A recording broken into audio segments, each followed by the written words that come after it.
I'm Shelby, and I guess the best title for me is Instigator. I am a retired engineer with the Transportation Cabinet. Been retired for almost 2 years now, and the work that I did with the Transportation Cabinet had to do with what this program is about. In other words, environmental responsibility statewide for the Highway Department. This program is a result of the Lexington-Fayette Urban County Government Stormwater Incentive Fee, and we'll touch on that as we go through the presentation. I want to identify a few folks who are here in case I miss them later. Where do I start? Terry is treasurer for the Neighborhood Association. Russ and Kim DeBella are on our committee, and my wife Judy is at the table handling registration. We also have Amy Schoner with Bluegrass Pride, and Roy Wagner is here with Barrels of Rain, one of our suppliers, and we have John Cobb at the front table who is with a concern called Rainscape. The one person who's not here, which will be here later, is Miss Connie May, and she's with a native plant nursery called Chrysalis. So I'm excited to hear what she has to present. The two topics are stormwater and rain barrels. Those of you who are purchasing a rain barrel, those two topics satisfy your obligation for a workshop to as part of your grant commitment. Then we will, after the break, pick up and do rain gardens. Amy will cover what is a rain garden and good things about that, and then John Cobb will touch on some of the design and siting considerations. Following that, we will then have native plants. As part of the project, we have put together a website. How many of you are familiar with the neighborhood website? Okay. And then we've added web pages for this project, and this is the gateway to the project. It's somewhat dynamic. I adjust it as the workshops come and go and as information changes. The subjects on the left-hand menu over here, stormwater at the bottom, will be our first topic. And then we have rain barrels, and with that rain barrel link, you can find a link to the city's website for the Lily. Our rain barrels are coming from 3 sources. The city of Lexington with the Lily, that's the middle rain barrel in the group. Bluegrass Pride, and their rain barrels are on the left, and then Barrels of Rain, and their rain barrels are on the right of the Lily.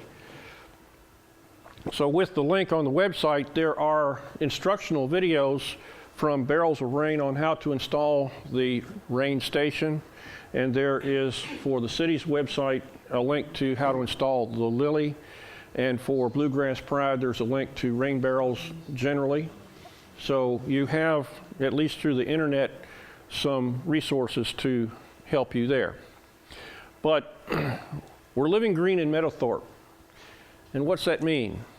Well, that means recognizing what we have done since the subdivision was built in 1949 forward, and try to put that in context as it relates to stormwater and environmental responsibility. One of the most recent events is the stormwater fee that's been in place since January of this year. Everybody's paying the fee, and it's based on what's called an equivalent residential unit. You pay $4.32 per ERU. Now, for each residence, that's what it is, regardless of size. If you go to a commercial property, the way it works is, if you're at Walmart, for example, they take the total area and divide that area by 2,500 square feet. That gives them a number of how many equivalent residential units there are, and that's then multiplied by $4.32. I'm going to touch on this fee at the end of the presentation as to how much money is generated and where's that money going. A little geography. You know how on Google Earth, when you come to find something, you start at the Earth and you type in a zip code? We're going to do that hydrologically. We're coming in to the country and we're going to look at the watersheds and where we are in relation to them. The first picture is the view of the Mississippi River Basin. And the water that comes out of Lexington, stormwater and other stream flow, comes down the Mississippi through New Orleans, Louisiana, into the Gulf, to a place that causes a contribution to the waste and trash and pollution that gets there, the hypoxic zone. The zone in the Gulf, hypoxic means it doesn't have enough oxygen to support beneficial or aquatic life that relies on oxygen, and toxic materials. It's a sink for our debris and trash. When we talk then about river basins, we have the Ohio River Basin, which is a subset of the Mississippi. And there is at least one organization that deals with the Ohio River Basin at that level, or SANCO, a compact of the 11 states that make up the Ohio River Basin.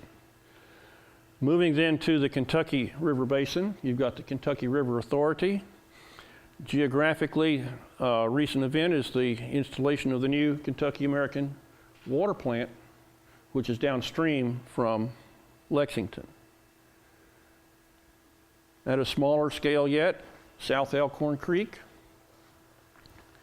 which is a part of the larger Elkhorn Creek system. North Elkhorn going through Georgetown. Here again it's Lexington. We're getting close to our watersheds now.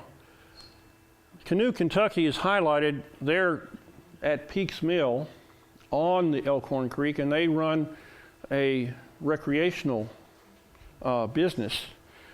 And in that recreational business, they put children from school, families on the creek in the summertime. And they've started a program with Veterans Affairs to put soldiers with PTSD, post-traumatic stress syndrome, out on the creek to give them some relief from the stress that they're in. So all the water that flows from our part of Lexington goes through this area. We are now at the level in watersheds where the Division of Water starts talking about a management unit.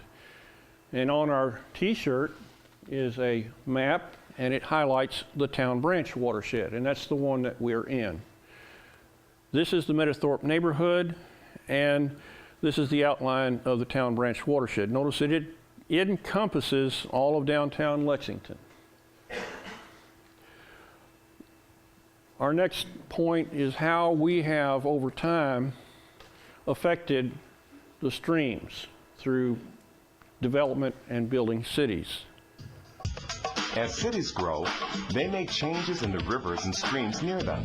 New parking lots, highways, and buildings cover the land with cement, asphalt, and roofing shingles. These hard surfaces are called impervious because they don't let rain and melting snow soak into the ground. Instead, when it rains, the water rushes from rooftops, across parking lots and streets, and flows into storm sewers whose pipes empty directly into nearby lakes and streams, and that can cause problems.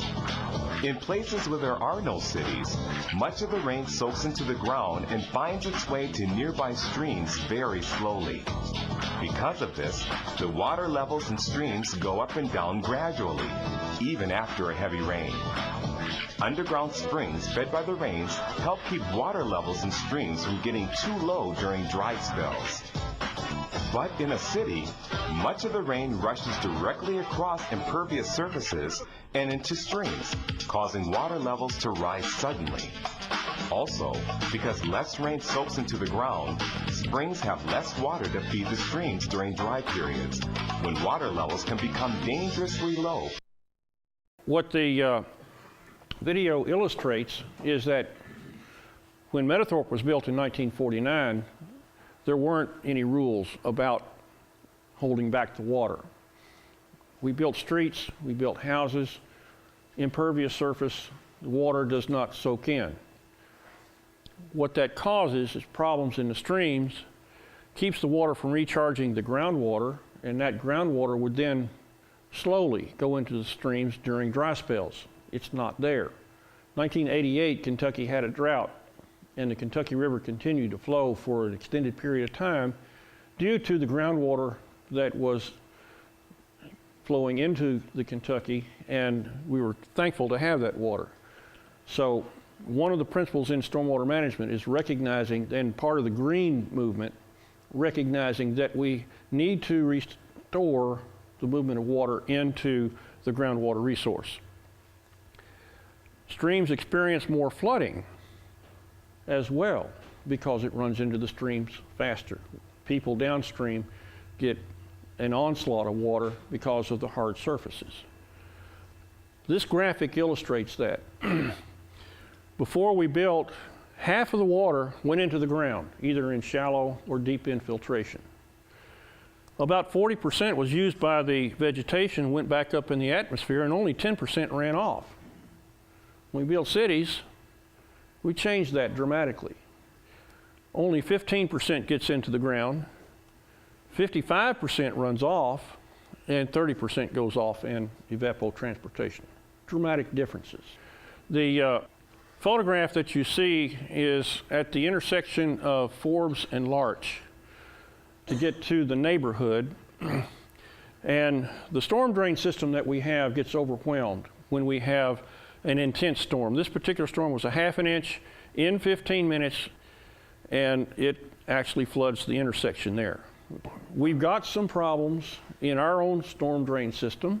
This is our neighborhood illustrating the watershed of our neighborhood.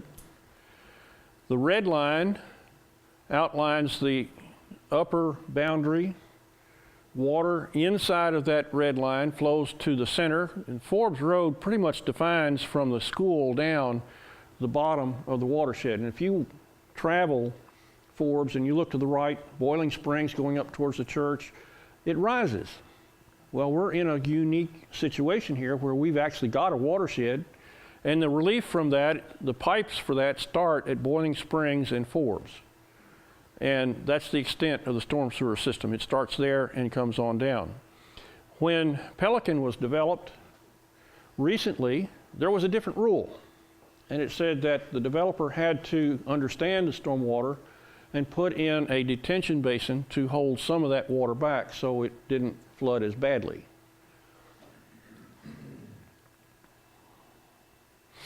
Impervious surfaces as it pertains to water quality. Collect trash and dirt.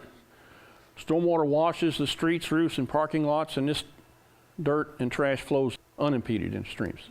Things that reduce stormwater volume, things that help. Directing your downspouts and basement drainage to the yard, not the street. Using rain barrels, using rain gardens. Porous concrete, not on the list, it should be, is using native plants. And Connie May will address that as part of her presentation.